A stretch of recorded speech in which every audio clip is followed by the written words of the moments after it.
Caio Lopes of Qualtrics. It's great to see you. Thanks for joining me today. How are you seeing the C services that you're dealing with and the people that are at this conference working with industry to build resilience and build adaptability into the way that they do business? Yeah, no, I appreciate. Thank you for the opportunity here today.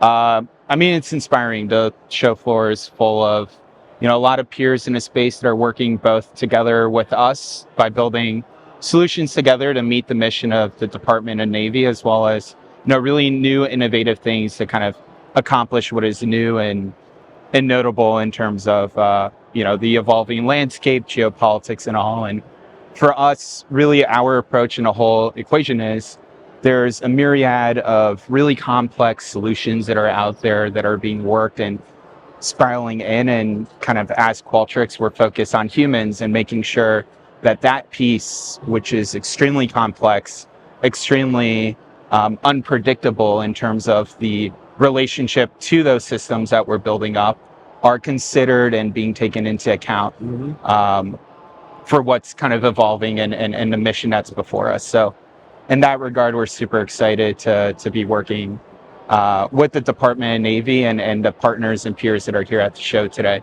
Over the last couple of years, all of the C services, all the military, and even the entire enterprise, the federal government, has focused more and more on user experience, not just externally, but internally, how their employees use applications and how they interact with the systems they have to do.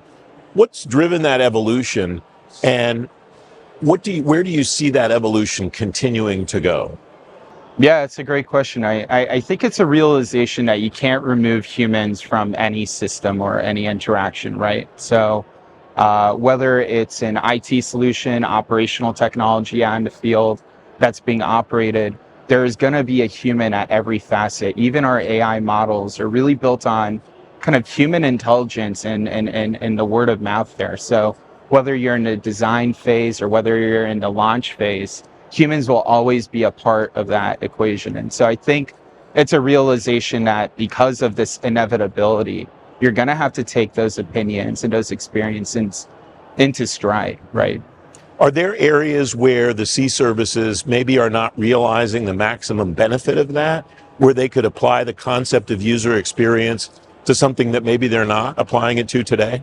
Yeah, it's a great question. I think a broader application of what user experience can mean is really what's being lacking right now, right?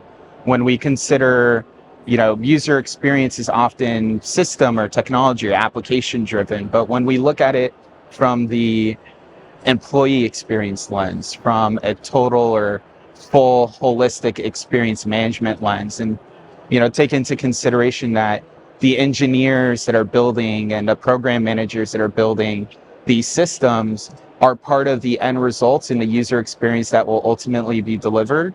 When you look at it holistically, I think that's really where you see the best benefits. Mm-hmm. When you use the term looking at it holistically, what are all the things, I think of a circle. Sure. What are all the things that are in that circle that maybe the average leader, program manager, whatever, doesn't think of needing to go in that circle? Yeah, no, that's a great question. I think customer experience, your voice of customer, whether that's looking at ticket data and ITSM and making sure that tickets are being resolved, or a broader application customer experience, how satisfied they are. There's employee experience and knowing that having the right resources, the right people in the right places is critical to ensuring that you deliver projects on time, that you have the right resources to carry out your objectives and mission statements. I think those make up the circle and the pie of kind of what a XM or experience management vision is holistically, along with user experience and some of these other themes that are pretty relevant today in the Navy. What's the evolution that you see of these concepts? Where are these folks that you're talking to today likely to be 6 months from now, a year from now, 2 years from now? What will be the things that they should be preparing to work on or solve today at some future time?